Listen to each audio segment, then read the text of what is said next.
आप देख रहे हैं हमारा YouTube चैनल दी सच्चा भारत और आज के इस बुलेटिन में आपका स्वागत है। अभी तक देश में कोरोना की जांच रिपोर्ट का इंतजार करना पड़ रहा था, लेकिन अब कई शहरों में शवों के अंतिम संस्कार के लिए 2-2 घंटे की वेटिंग चल रही है।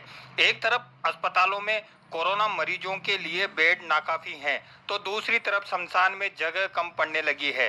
कोरोना प्रोटोकॉल से ही हो रहे अंतिम संस्कार सरकारी आंकड़ों की हकीकत खुद ब खुद बयां कर रहे हैं। सोरपुरा मुक्तिधाम में विद्युत शवदाह में के अलावा लकड़ी की चिताएं जलाने की जगह भी फुल दिखी।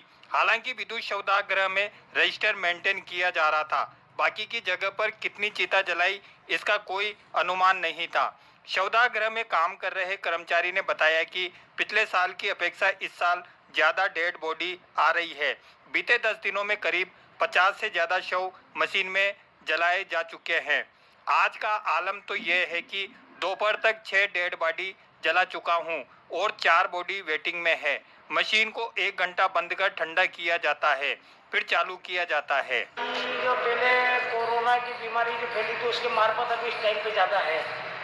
अभी जितना कभी सुबह से शाम तक हम तक 5-7 तक 8 तक डेड बॉडी बर्न करते थे, तो अभी सुबह से 7 बजे से लेकर के कम से कम 12 बजे तक 7-8 डेड बॉडी हमारे पास में वैसे अवेलेबल हो रही है, तो पहले से ज़्यादा बढ़ गया है। अभी 5-7 तो डेड बॉडी हम लोग खुद ही बर्न कर रहे हैं, बाकी लकड़ियों का अलग है, उसकी काउंटिंग हमारे पास में नहीं है। वेटिंग लिस्ट पे होती है जैसे इस तरीके से पड़ी हुई है।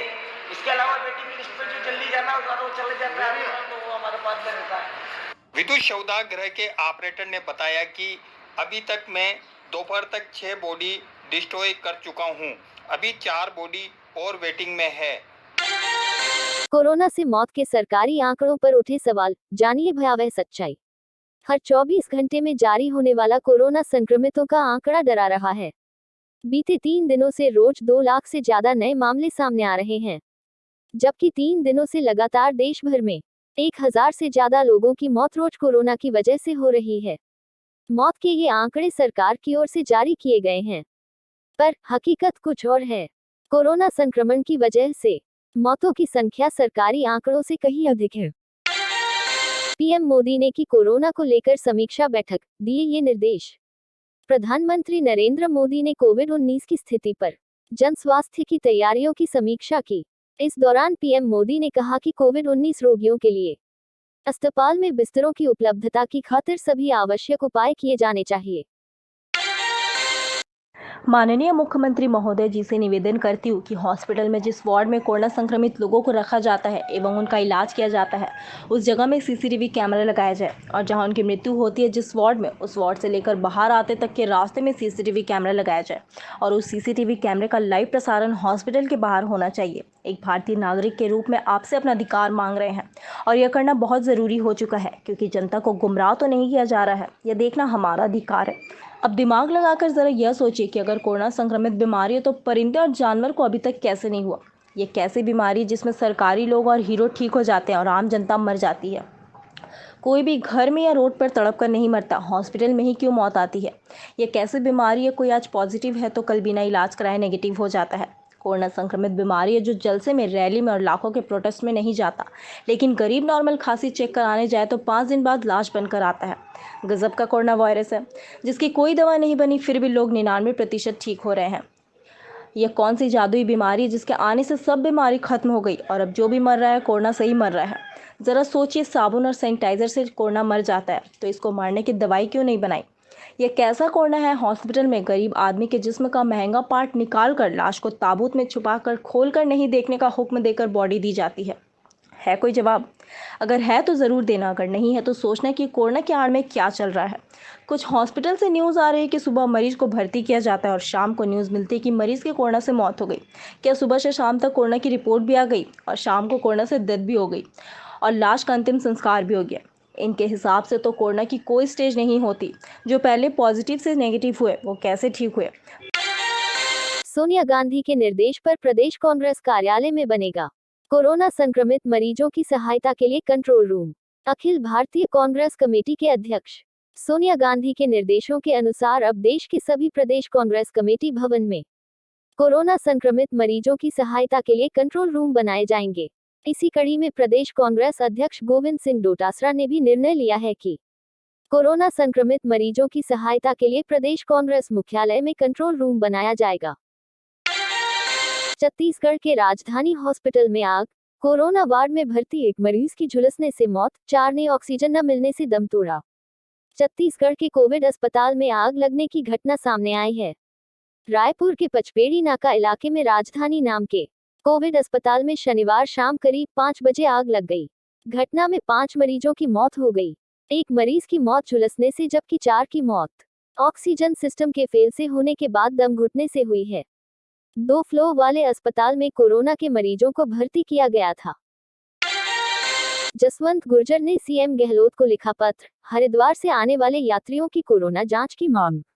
राजस्थान कांग्रेस के सचिव जसवंत गुर्जर ने मुख्यमंत्री अशोक गहलोत को ईमेल के जरिए ज्ञापन भेजा है। उन्होंने सीएम गहलोत से हरिद्वार से आने वाले सभी यात्रियों की कोरोना जांच और 14 दिन क्वारंटाइन में रखने की मांग की है। मीट पार्टी कर रहे कांस्टेबल को ग्रामीणों ने निर्वस्त्र कर पीटा। प्रतापगढ़ जिले के आदिवासी बहुल घंटाला थाना क्षेत्र के एक गांव में किसी घर में मीट पार्टी कर रहे सिपाही को स्थानीय ग्रामीणों ने निर्वस्त्र करके पीटा। बाद में किसी ने पुलिस को सूचना दी। पुलिस मौके पर पहुंची और सिपाही को छुड़ा कर लाई। सुजानगढ़ हिरण शिकार मामला, 3 जनों को लिया हिरासत में। बंदूक, तलवार और चाकू बरामद। 3 जनों को लिया हिरासत में कल्याण सिंह, रविंद्र सिंह व गजेंद्र सिंह निवासी गण सारोठिया को लिया है। हिरासत में आरोपियों के कब्जे 4 बंदूक, 3 तलवार और 4-5 चाकू हुए बरामद। आरोपियों के कब्जे से 3 हिरणों की खल व पका हुआ मांस बरामद। सांडवा थाने में है आरोपी सिंधवा। थानाधिकारी सुरेंद्र बारूपाल व वन विभाग के रेंजर ओके शहीर ने दी जानकारी। विभाग द्वारा हमारे को सूचना प्राप्त हुई, जिसमें हम संयुक्त कार्रवाई में आए। जिसमें 3 चौकीदार बंदूक, 1 .22 बंदूक और कुछ हथियार बनाने का सामान बरामद हुआ है। और ये 3 हिरण और तितर वगैरह ये मिले हैं यहाँ पे। और 3 आरोपियों को भी डिटेन किया गया। संबंध में इनसे अनुसंधान किया जाएगा और आगे जो भी है जिनको हथियार इन्होंने सप्लाई किया था आगे अरेस्ट करके जो भी आगे कार्रवाई की जाएगी। लगभग 10:30 बजे शिकायत प्राप्त हुई थी, जिसमें मैं टीम लेके मौके पर आया हूँ। यहाँ लगभग 3 हिरणों की खाल और सींग बरामद हुए हैं। 2-3 तीतर के पंख बरामद हुए हैं। एक खाल है जो खरगोश की प्रतीत हो रही है, ये बरामद हुई है। और इनको काटने के काम में ली गई चाकू, छुरी, लकड़ी के गुटके और एक पतीले में पका हुआ मीट भी मिला है।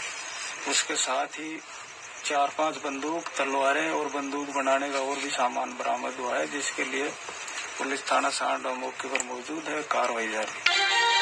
की परमिशन से जस्टिस प्रकाश गुप्ता एवं संजीव प्रकाश जी ने अपने जजेस जो गेस्ट हाउस है उसमें राजस्थान हाईकोर्ट बार कार्यकारिणी से बुलाया, निमंत्रण दिया उनको वार्ता के लिए। कई गत दिनों से हमारे बीच विरोधाभास चल रहा था कि कोर्ट प्रशासन चाहता था कि बीसी हो और हम चाहते थे कि फिजिकल दोनों बीसी और फिजिकली दोनों हो।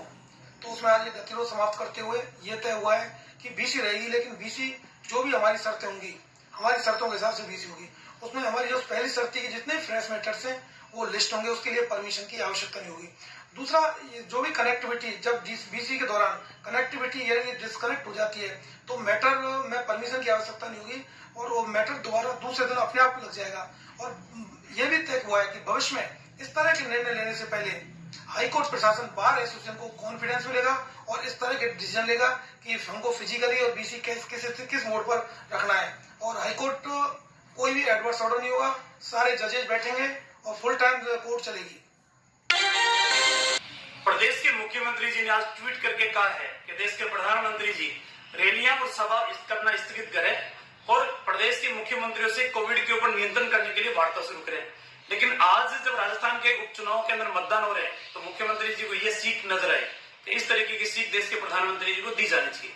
निश्चित रूप से कोविड के ऊपर नियंत्रण रखने के लिए भारत सरकार चिंतित है और वो हमेशा इस बात की चिंता भी कर रही है कि देश के अंदर इस कोरोना के ऊपर कैसे अंकुश लगाया जाए और कोरोना की लड़ाई किस तरीके से लड़ी जाए। लेकिन राजस्थान के अंदर ये क्या हो रहा है, आपको पता था कि संक्रमण फैल रहा है, उसके उपरांत भी कोविड के मरीजों के इलाज करने के लिए रेमडेसिविर जो इंजेक्शन प्रभावी रहे वो राजस्थान के अंदर जिस तरीके से किल्लत है, आप उनका प्रबंधन करने में भी नाकाम आपकी सरकार रही है। मैं चाहूंगा कि कोरोना से संक्रमित जो मरीजों को बचाने के लिए, उनकी जिंदगी को बचाने के लिए ये इंजेक्शन उपलब्ध कराना बहुत महत्वपूर्ण है। इसलिए प्रदेश के मुख्यमंत्री जी से मेरा आग्रह है कि नसीहत देना बंद करें और राजस्थान के अंदर कोरोना जिस विस्फोटक स्थिति के अंदर पहुंच गए उसके नियंत्रण के आप उपाय करें तो वो ज्यादा बेहतर रहेगा। और ऐसे ही नए अपडेट पाने के लिए द सच्चा भारत चैनल को सब्सक्राइब कीजिए। धन्यवाद।